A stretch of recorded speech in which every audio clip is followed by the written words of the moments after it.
திருப்பூர் மங்கலம் road செங்குந்தபுரத்தில் Rajaganapathi கோயில் உள்ளது. இக்கோயில் அருகே வசித்து வரும் அஜ்மல் கான் என்ற 21 வயது முஸ்லிம் இளைஞர் மது போதையில் விநாயகர் கோயிலுக்குள் அத்துமீறி நுழைந்தார். கருவறை முன்பு அமர்ந்து கொண்டு தொழுகை நடத்த தொடங்கினார்.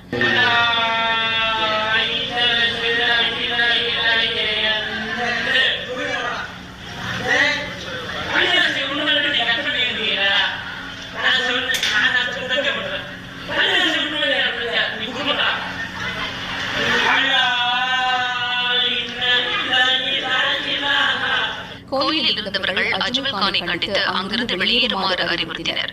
கேட்க மறுத்த இளைஞர் அவர்களை மிரட்டி ரகளை செய்ததுடன் தொழுகையை தொடர்ந்தார். போலீசார் வந்ததும் அஜ்மல் கான் அங்கிருந்து தப்பிச் செல்ல முயன்றார். அங்கிருந்தவர்கள் பிடித்து போலீசிடம் ஒப்படைத்தனர். அவரை விசாரணைக்கு அழைத்து சென்றனர்.